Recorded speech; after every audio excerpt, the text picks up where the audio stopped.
사울왕, 오늘 본문의 주인공인데요. 그는 처음에 그의 영성과 사람됨이 괜찮았습니다. 그러나 그의 영성이 시간이 지나면서 변했습니다. 그리고 급기야 사무엘상 13장에서는 하나님께서 제사장에게만 할 수 있는 일을 그가 행합니다. 이유는 자신은 왕이니까 해도 된다고 생각한 겁니다. 자신이 하나님께서 다른 누군가에게 맡기신 일을 자신은 해야 된다고 생각해버린 지경에 간 거예요. 여러분, 사무엘상 9장에 가면 그가 왕이 되기 전에는 선지자 사무엘을 깍듯이 예우했던 그런 사람이에요. 그런데 사무엘상 9장과 사무엘상 13장에 불과 2년밖에 되지 않는 그 시간 동안 그는 그렇게 변해버렸습니다. 사무엘상 15장에 딱 이르면 그는 아말렉과 관련된 하나님의 명령마저도 무시해버립니다. 그리고 나중에 하나님 앞에서 하나님을 속이려는 시도까지 하는 지경에 이릅니다. 여러분, 사람이 그럴 수 있습니다. 그의 삶도 그의 영성과 또 그 변해가는 것에 따라서 결국 그의 삶도 변해갔습니다. 미친 사람처럼 자신의 사위를 죽이려고 창을 던지고, 그를 죽인 사람은 포상하겠다며 끈질기게 그를 죽이려고 합니다. 다윗에 대한 시기심, 그가 가지고 있었던 그 마음속의 문제 때문에 결국 그가 그렇게 된 겁니다. 여러분, 지난 시간에는 우리가 추구하고자 하는 영성의 목표에 대한 이야기를 했고, 그리고 그 영성에 대한 목표가 충실히 그리고 건강하게 이루어지려면 단언컨대 여러분의 마음과 정서가 건강해야만 합니다. 성도인 우리에게 영성이 가장 큰 관심인 건 명확해요. 하나님 나라 복음으로 회심하는 삶, 그게 우리의 목표가 맞아요. 그런데 그 목표가 제대로 워킹하기 위해서는 우리의 마음과 생각이 왜곡되어 있는 것이 회복되지 않는 한, 그 상처가 치유되지 않는 한, 여러분, 영성이 왜곡되어 나타날 가능성이 굉장히 커집니다. 말씀드렸다시피 우리의 영성이 제대로 발현되기 위해서 우리의 정서를 건강하게 만들자는 이야기입니다. 건강하지 않는 나는 주변의 사람들에게 건강하지 않는 영향력을 굉장히 많이 미쳐요. 제 이야기를 좀 해드리고 싶은데, 여러분, 저는 수학을 진짜 싫어합니다. 원래 제가 수학을 진짜 잘했던 사람이에요. 근데 중학교 2학년 때 교대를 마치고 막 부임하신 20몇 살 정도 되는 여자 선생님이 계셨습니다. 아마 지금 생각해보면 그분도 대학을 막 마쳤으니까 25살 정도 됐을 거예요. 근데 이분이 아마 첫 수업 시간에 굉장히 너비스 되어 있었던 것 같아요.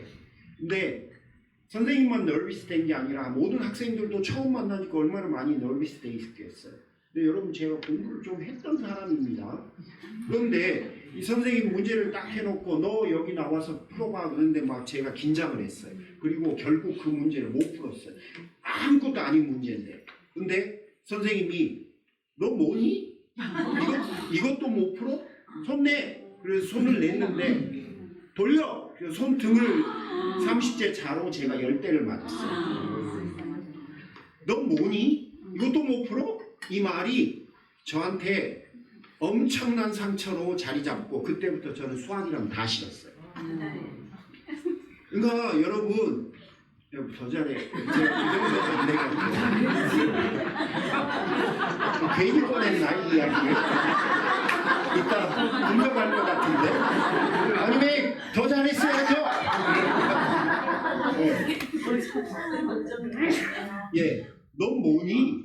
왜 이런 것도 못해? 라고 했던 그 한마디 말이 결국은 저는 수학을 싫어하는 사람이 됐어요. 박준백 목사님 교리책을 반으로 찢는다고 그러는데 우리 정석책 다 그렇게 찢고 가지고 다녔잖아요. 그렇죠? 단원별로.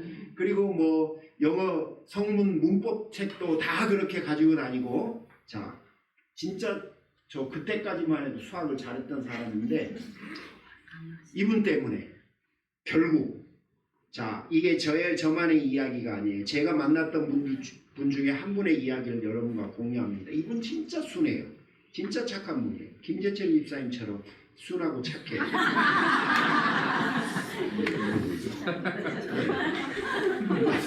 저분이 참 순하고 착하다고 생각해요. 목사 앞에서만 그런가? 네, 뭐 비슷한 케이스여서 아닌데 갑자기 왜 김재철 집사님 이야기를 했는지 모르겠어요. 자, 근데 다른 케이스예요. 완전히 다른 케이스. 그분은 진짜 순하고 착했거든. 그분은 실언을 많이 하네. 수습이 안 되네. 그런데 이분이 술만 먹으면 두 가지. 술만 먹으면 두 가지는 아닌데 첫 번째 빚 보증을 남발해요. 두 번째 어린 자녀를 폭행해요. 여러분 이해가 안 가죠? 근데 백그라운드가 있는 거예요. 저도 처음에는 그분이 술이 문제인 줄 알았어요. 근데 술이 문제가 아니에요. 이유가 뭐였냐면 어린 시절 부모에게 받은 무시와 구박이 쌓여갖고 있었는데요. 빚보증을 서주면 사람들이 뭐라고 그래요? 칭찬해주고 고마워하고 그러니까 나는 좋은 사람이야 라고 하는 걸 증명하고 싶은 거예요. 그러니까 이성이 있을 때는 안 해요. 그런데 이성이 딱 상실되고 그 술을 먹고 나면 좋은 사람이라는 것을 듣고 싶은 거야. 그러니까 원하는 사람들한테 다 사인해줘. 잘 사는 목장집이었거든요. 젖소 키우는. 그런데 아무리 열심히 벌면 뭐해? 여기서 빚보증, 저기서 빚보증. 그 다음에 또 다른 일을 했던 게 뭐라고 그랬죠? 예, 맞아요. 그러니까 자기를 무시하고 구박한 부모님들에게 분노가 있었잖아. 그 분노를 누구에게 푸냐면 힘없는 자식들에게 푸는 거. 그래서 이 아이들을 때려요. 그러니까 이분이 가지고 있었던 부모님이 했던 무시와 또 부모님이 줬던 아픔들을 그렇게 표출한 거예요. 나는 나이스해 빚보증. 그 다음에 쌓여있는 분노는 자식들에게. 여러분 과거의 사건들 여러분 마음속에 어떤 것들이 쌓여있는지 모르겠지만 그것들은 결국 우리의 인생에 시간이 되고 상황이 되면 드러나게 돼 있어요. 그래서 뭘 해야 되냐? 해결을 해야 됩니다. 해결하는 게 가장 좋은 일이지만 안타깝게도 사실은 100% 해결은 안 돼요. 다만 뭘 해야 되냐면 이해하고 경계하고 매니지하는 정도까지 그리고 그것과 관련해서 하나님과 싸워서 해결하는 것이 매우 중요해요. 자, 그렇다면 건강한 사람들만이 공동체를 구성할 수 있습니까? 그럴 리가요. 말도 안 돼요. 그러면 해결 안 된 사람은 결혼을 못 하는 거예요? 해결 안 된 사람은 부모가 안 되나요? 해결 안 된 사람 교회를 나오면 안 되나요? 그럴 리가 없어요. 공동체가 부부가 가족이 교회 구성원들이 사실은 그분들이 가지고 있는 그 아픔을 최소화시켜줘야 돼요. 네, 교회 공동체의 건강함은 여기서 드러나요. 대다수는 어떻게 하냐면 저 사람 왜 저래? 이렇게 반응을 해요. 저 사람은 왜 저렇게 모나게 굴어? 라고 말을 해요. 거기서 끝나요. 그러니까 평가하고 아는 채 하는 것이 대다수가 하는 이야기예요. 근데 공동체는 그러기 위해서 존재하는 게 아니에요. 그걸 품어주는 거예요. 기다려주고 시간을 주고 기도를 해주고 돌봐주고 관심을 가져주고 그 사람이 마음을 열고 직시할 때까지 지켜주는 것. 그게 공동체가 해야 될 역할이에요. 그게 부모가 해야 될 역할이고 그게 배우자가 해야 될 역할인 거예요. 모르는 사람 어디 있어요? 아는 것을 우리는 만족하지 않잖아요. 내가 알고 내가 뭔가를 특별한 걸 발견했다고 그게 우리가 해야 될 역할의 전부는 아니에요.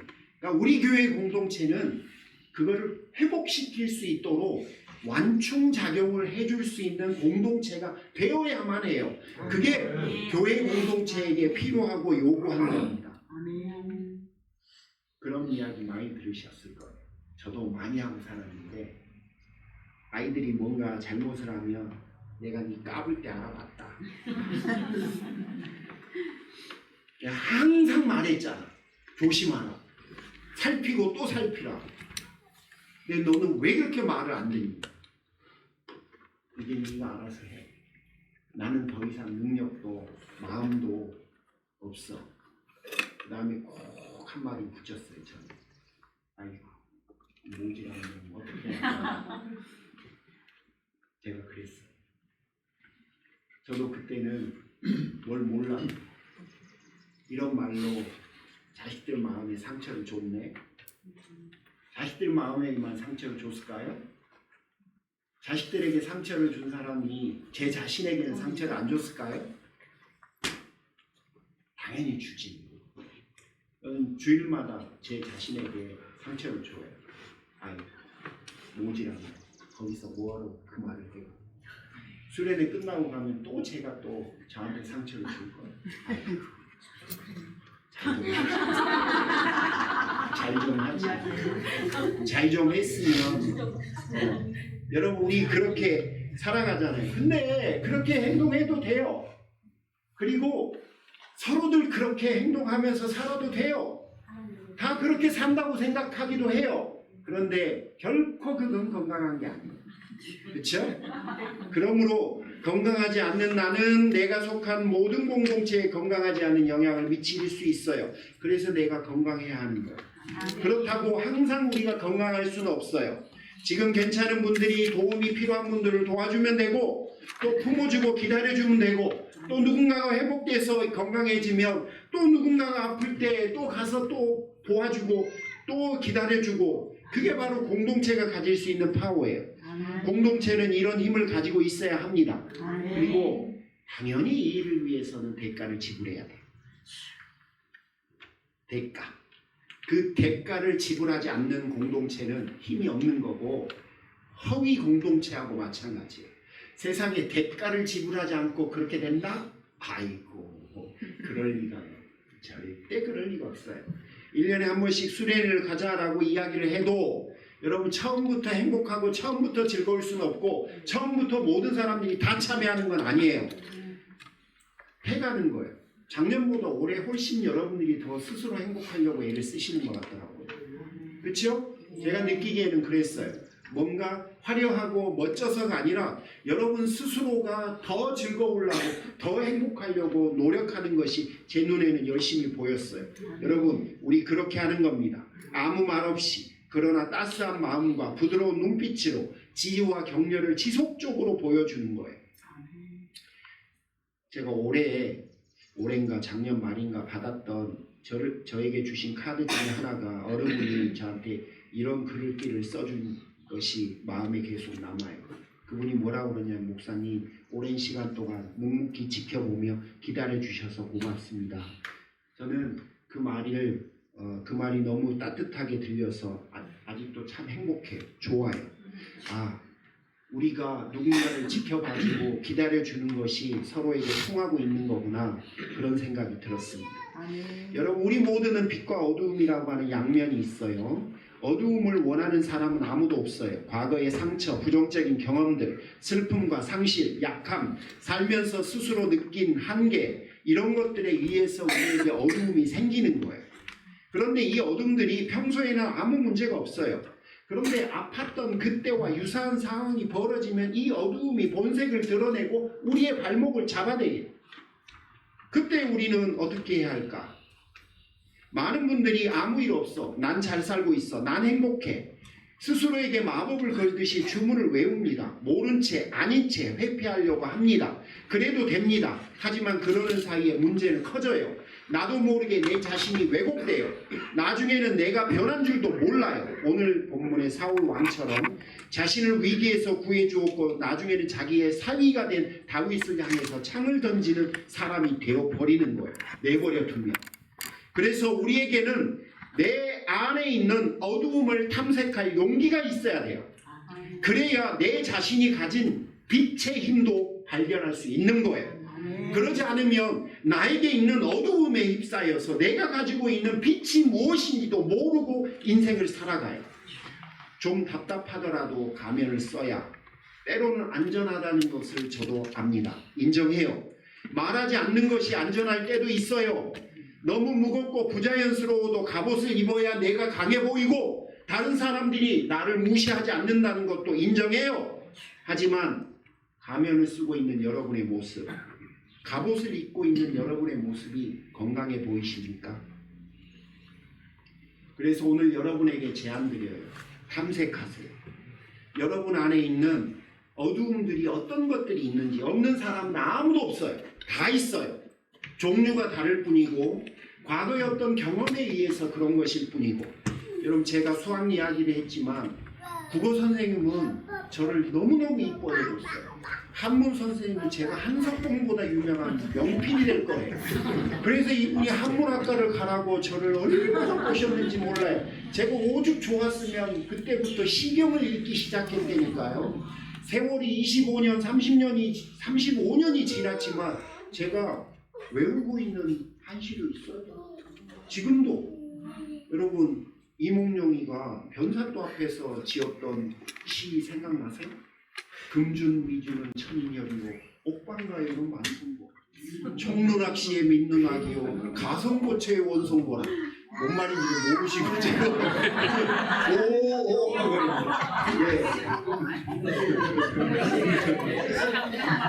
예. 금으로 만든 잔의 향기로운 술은 마한백성의 금준미주는 천인의 피요. 옥으로 만든 쟁반에 있는 맛있는 안주는 만백성의 기름이라. 촛불 눈물 떨어질 때 백성 눈물 떨어지고 노래소리 높은 곳에 원망소리 높도다.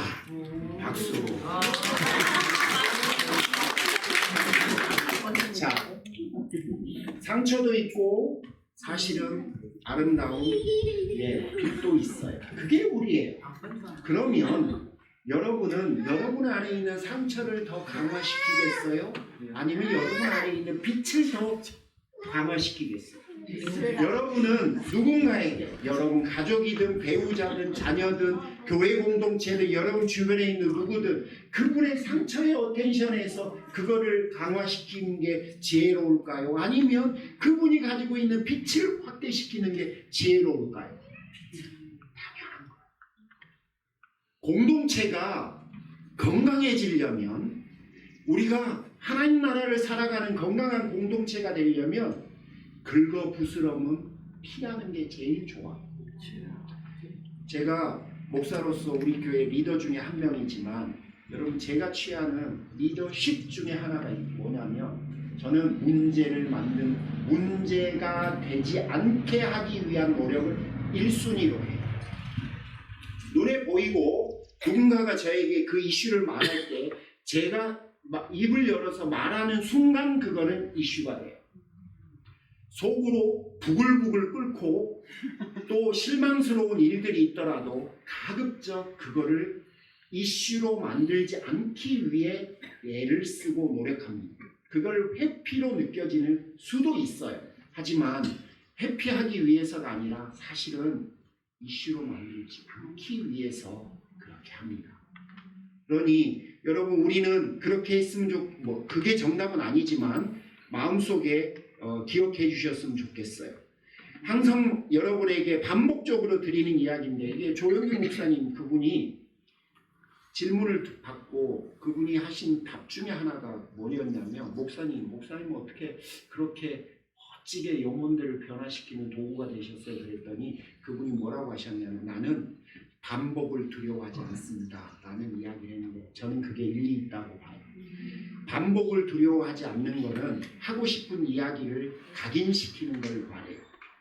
여러분, 교회 공동체, 신앙인과 세상 공동체의 차이가 뭐냐면 경쟁이냐 동행이냐. 세상은 경쟁이 기본적인 사고의 원천이고, 교회 공동체는요, 동행이 가장 기본적인 사고의 원천이고 뿌리예요. 근데 우리가 두 세상 속에 살다 보니까 헷갈려요. 경쟁하던 모습을 가지고 와서 교회에서도 동일하게 경쟁을 하려고 하는 사고가 있어요. 나도 모르게 그렇게 봐요. 그러지 말자. 우리는 경쟁하는 사람들이 아니라 우리는 동행하는 사람들이에요. 어제 오늘 여러분들이 마음에 품고 계신 그 마음으로 가서 사세요. 가서 일하시고 가서 공부하시고 가서 여러분 가족에서 또 그렇게 봐주세요. 그 부드러운 시선으로 그 따뜻한 마음으로 그렇게 봐주시고 그렇게 인생을 사세요. 하나님은 그렇게 살라고 여러분에게 그 은혜를 주신 거예요. 그러므로 여러분 요청드리고 꼭 부탁드려요. 경쟁이 아니라 동행을 해달라고 이야기합니다. 그러면 비판, 비난, 평가, 판단이 아니라 격려, 지지, 조언이라고 느껴져요. 상대방이 하는 말. 또 내가 그러려고 애를 써요. 부모님이 하시는 말씀이나 배우자의 이야기가 잔소리가 아니라 염려가 돼요. 아니네. 배우자의 말은 또 그 다음에 있네. 다시 하겠습니다. 부모님의 말씀은 잔소리가 아니라 염려가 되고, 배우자의 말은 바가지가 아니라 제안이 되고, 지인들의 말은 충고가 아니라 의견으로 바뀌어요. 저 이거 쓰려고 무척 고민했는데 그래도 감탄을 조금 해주셔야 뭐 이런 문장 만드는 거 쉬울 거라고 생각하는데 몇 분 못 만들어요. 자, 주변에 있는 모든 사람들은 내 마음에게 나에게 어려움을 주거나 혹시 가끔씩 나를 상처를 주는 사람들이 아니라 나와 인생을 함께 살아가주는 감사한 존재들이 되죠. 마지막 두 번째, 여러분 부디 조금만 더 용감해 주십시오. 난관에 봉착하면 포기하거나 이겨내는 두 길밖에 없는데요. 많은 사람들은 포기하는 길을 선택해요. 통계를 보니까 도전하는 경우는 100명 중에 1명이랍니다. 그러니까 사람들은 주로 도전을 하지 않고 포기하는 거죠. 용기를 내어서 내 내면과 내 동기를 바라보고 과거의 상처나 아픔들과 이별하는 시간을 한번 가져보시면 좋겠어요. 신미래 권사님께서 방금 그러셨어요. 그러면 목사님은 도전해서 왜 못 이기셨어요? 그래서 제가 이야기해드리고 싶습니다. 저는 더 이상 수학을 할 필요가 없습니다. 그래서 도전할 이유도 없습니다. 여러분, 포기하려고 마음을 먹으면 그때부터 우리는 핑계를 찾아요. 그런데 내가 해보겠다고 마음을 먹으면 그때부터는 방법을 찾습니다. 박수 쳐야 돼요. 이거 엄청 멋있는 마음이잖아. 어려워도 영성이 영성되게 하려면, 여러분이 더 건강해지고 행복해지게 사시려면 핑계가 아니라 방법을 찾아야 돼요. 내 자신을 위해 내 자신에게 조금은 더 용감한 여정을 걸어보시기를 주님의 이름으로 축복합니다. 아멘. 정서적으로 건강에 관심을 갖게 되면요, 정말 놀라운 베네핏이 생기는데요. 그 전까지는 내가 하나님을 향해서 뭔가 섬기는 일을 해야 된다고 생각하는 경향이 되게 짙어져요. 그러니까 일을 해야, 내가 일을 하지 않으면 괜히 불안하고 그분 앞에 내가 온전히 신실하게 살아가지 않는다고 느끼는데요.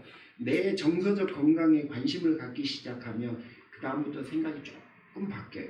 그게 뭐냐면, 주님과 일을 하는 모습에서 주님과 친밀한 관계에 관한 것을 고뇌하기 시작해요. 그러니까 이 일을 하다가 이제는 관계에 대한 이야기를 하고, 결국 신앙은 그분과 나와의 아버지와 자녀됨의 관계잖아요. 그러니까 일을 하더라도 그 일 속에 하나님과의 관계 때문에 이루어지는 일, 사역을 생각하게 되는 것이라 굉장히 친밀해질 수 있어요.